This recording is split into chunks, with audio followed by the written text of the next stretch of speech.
Hi friends, இன்றைக்கி விதமான chicken gravy ஒன்றும் சில்லி சிக்கனும் போட போகிறோம். இங்கே பாருங்கள், 1.5 கிலோ வாங்கிட்டு வந்து கட் பண்ணி ரெடியாக வச்சுருக்கு. இன்னும் தண்ணி பிழியணும். ஒரு கைப்பிடி கொத்தமல்லி, ஒரு கைப்பிடி புதினா ரெடி பண்ணி வச்சாச்சு. 10 சின்ன வெங்காயம், ஒரு 4 சின்ன வெள்ளை வெங்காயம், ஒரு 4 தக்காளி கட் பண்ணி வச்சாச்சு. 2 பீஸ் இஞ்சி ரெடி பண்ணி வச்சுருக்கேன். 10 பூண்டு போட்டு இதை பேஸ்ட் எடுத்துட வேண்டியதான். வாங்க பார்க்கலாம்.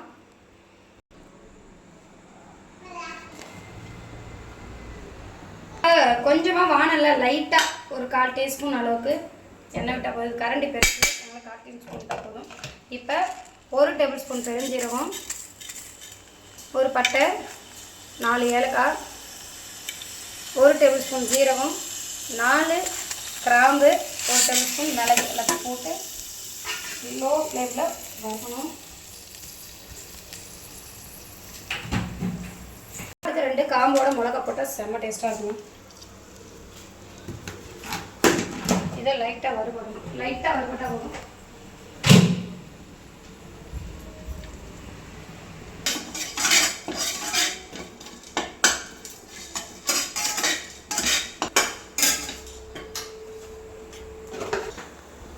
ஒரு ஸ்பூன் மல்லி வந்து வறுக்க போட்டுடணும். நம்ம இப்போ கொஞ்சம் அரைச்சிடலாம். இந்த அரைச்ச இஞ்சி பூண்டு பேஸ்ட் கூட 2 டேபிள் ஸ்பூன் இஞ்சி பூண்டு பேஸ்ட்டு போட்டுட்டு மசாலாவுக்கு ரெடி பண்ண இந்த இதெல்லாம் ஒன்றா போட்டு அரைச்சிடலாம்.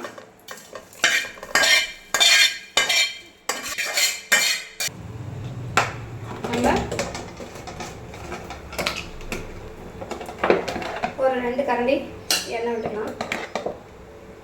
கிரேவிக்கு எண்ணெய் நல்லா இருந்தால் நல்லாயிருக்கும். 2.25 கரண்டி ஊற்றிக்கினேன். ஒரு ஏலக்காய், 2 கிராம்பு போட்டுக்கலாம்.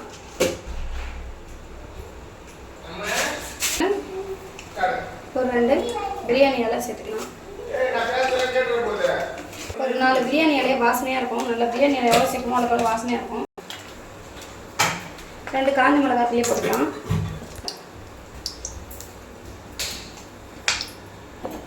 இது கூட நறுக்கி வச்சா 10 சின்ன வெங்காயம், 4 வெள்ளை வெங்காயம், 4 தக்காளி பற்றி ஒன்றா நல்லா வதக்கிடுவோம்.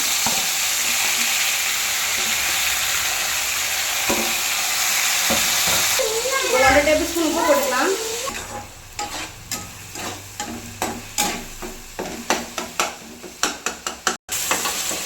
இப்போ வந்து சிக்கன் எல்லாத்தையும் நல்லா இதில் சேர்த்துடலாம்.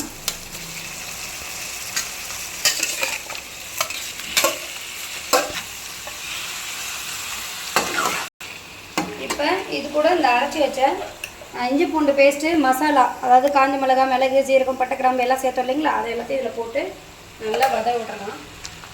செம்மையாக இருக்கும். 1/4 டீஸ்பூன் வந்து காஷ்மீரி மிளகாத்தூள் போட்டுக்கலாம். காரத்துக்கு லைட்டாக போட்டால் எங்கள் வீட்டில் கொஞ்சம் பெருங்காயத்தூள், மிளகாத்தூள் ஒரு 1.25 டீஸ்பூன் போடலாம். நல்லா டேஸ்ட்டாக இருக்கும். இருக்கிற சிக்கன் தான் எடுத்துக்கிட்டோம். ஏன்னா எங்கள் அந்த போன் வந்து செம்ம டேஸ்டியாக இருக்கும். அப்புறம் வந்து சில்லிக்காக தனியாக வந்து நான் வந்து இந்த போன் லெஸ் பண்ணி அப்படின்னு அடுத்த வீடியோவில் காட்டுறேன். வந்து ஒரு 1/4 டீஸ்பூன் வந்து ஒரு தயிர் சேர்த்துக்கணும். ஒரு 1/4 டீஸ்பூன். இப்போ செம்ம டேஸ்ட்டாக இருக்கும். ஒரு அரை மூடி தேங்காய் தான், இலச தேங்காவை போட்டு இதையும் கிரைண்ட் பண்ணி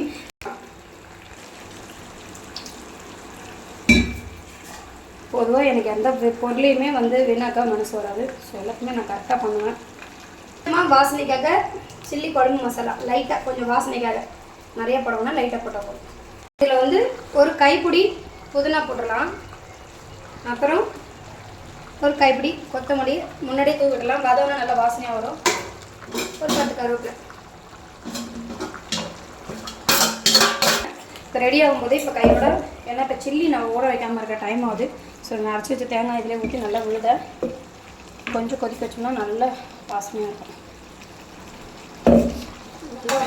நல்ல இது நல்லா கொஞ்சம் சுண்டணும். அதுக்கப்புறம் தேங்காய் ஆட் பண்ணிக்கலாம்.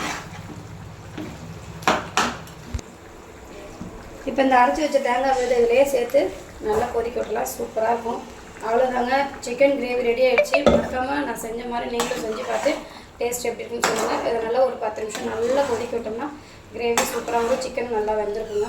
சில்லி எப்படி இருக்குன்னு நான் சொல்கிறேன். மறக்காமல் நம்ம சேனலுக்கு சப்போர்ட் பண்ணுங்கள், சப்ஸ்கிரைப் பண்ணுங்கள், லைக் பண்ணுங்கள். பாய்.